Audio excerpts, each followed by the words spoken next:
Welcome to Whiteboard Wednesdays, Real Talk with a Realtor. I'm Cherise Wynn, also known as the Agent Lady. And today, guys, we have Iris. I'm trying to get better at this. Crespo.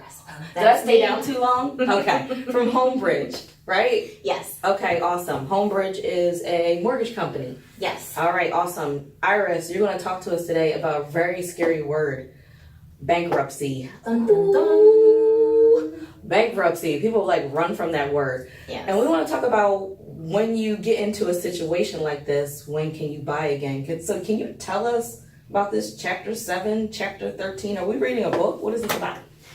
So bankruptcy, let's start off with, is not the end to all. Bankruptcy is an easy way to dig yourself out of the hole if you're finding yourself in a financial rut.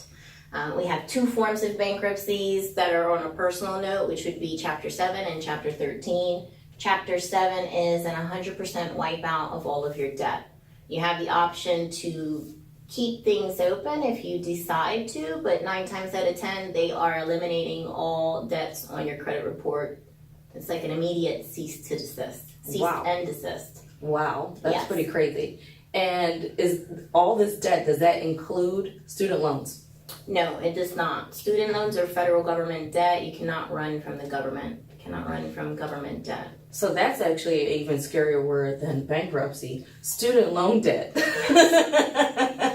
it's very scary. Actually. Yes, it is. Okay, so that's chapter 7. Mm-hmm. What's the chapter 13? Chapter How's that 13 different? is when you're speaking to an attorney about filing a bankruptcy, they're going to look at all your finances. They're going to look at your bank accounts, what you're currently receiving for monthly and annual income.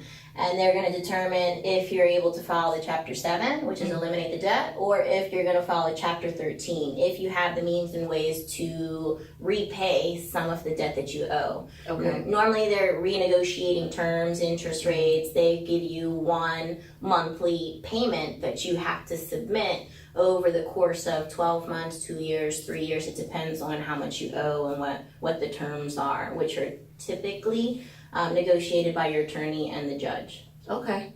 So I guess with these two things in mind, and people who have been in this situation and now want to buy a house again, what does that look like? And I'm assuming it's probably different for Chapter 7 versus Chapter 13. They are. They're totally different. They are the same in the sense that filing a bankruptcy is like a get out of jail free card. Okay. So everything you do past that point, you have to be very, very careful. You have to make sure nothing goes into collections, make sure you're making your minimum payments, and not have any derogatories or negatives reflect on credit past that point.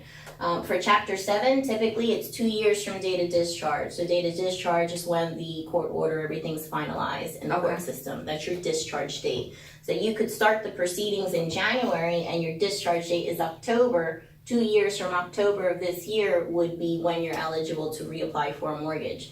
But again, keep in mind, we're going to be looking at your payback history on your Chapter 7. So if I see extra items in collections, maybe you pull out some credit cards and now they're in charge off because you never made a payment, or if we see late payments on your auto loan or any new debt that you accrue, if you're repeating the same patterns that you did prior to the bankruptcy, you will not be able to apply for a loan. That makes It's very sense. difficult to get a loan. Okay. There are some prime lenders that may entertain the thought, but At you're an going to interest rate of what, 15%? yeah, on super high interest, you'll have to have a lot of money down. Okay. So you can have bad credit, but if you have a lot of money, there still may be an option. But again, 2 years from date of discharge for Chapter 7. Chapter 13, you're on a payback status. So if you're making your payment monthly, every month consistently for 12 months, you'll be able to reapply after that 12-month mark. Okay. And to be very clear, it's monthly payments. You cannot make a lump sum payment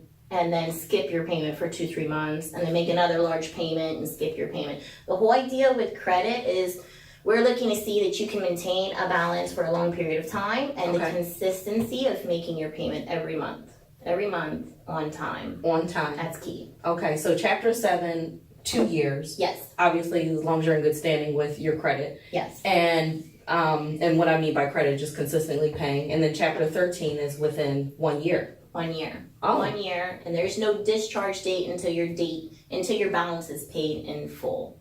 So as long as you can provide your terms for the installment payments and the history that you've made your 12 monthly payments on time, you'll be able to reapply.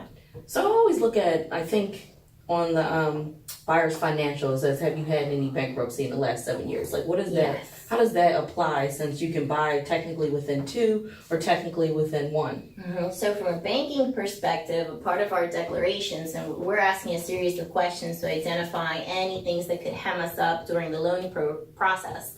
And one of those, have you had a bankruptcy or foreclosure within the last 7 years? If you reply yes, that means to us that we can do the deal, we just have to take extra precautions per se. And these steps. Yes. Right. So for us, that's a manual underwrite, meaning that you may have to provide additional cash reserves. We may need 2 underwriters to approve the file. Okay. It's still doable, but we're going to ask for additional paperwork that a traditional borrower may not have to provide. So after 7 years, this person is now treated like a normal, A fresh borrower. borrower, Yes. and therefore they don't need to go through any of this. Exactly. Okay, so that's why the 7 years is there. Yes. Okay. And we also spoke about, for a lending perspective, we're going to ask within the last 7 years, but to be clear, bankruptcies will remain on credit for 10 years. Okay. But you won't hold it against them if it's... Exactly. So after the 7-year mark, we still see it on your credit report, but we don't hold it against you. It doesn't reflect negatively against the buyer. Got it. Wow. Well, all hope is not lost, like you said. That's true. You can still buy a home, follow these directions, and if you have any questions, Iris, how do they find you? You can contact me directly, 267-294-6325. You're welcome to email me, Iris.Crespo@homebridge.com. And I have your card at the end too. Yes, you have my card. Yeah, so you don't have to We say work it all. 24/7. You can get us anytime. Okay, awesome. Well, thanks again for coming. Oh, thanks for having me. Absolutely. Appreciate it. Absolutely. And remember, guys, friends don't let friends buy or sell real estate without the agent lady. Make it a great day.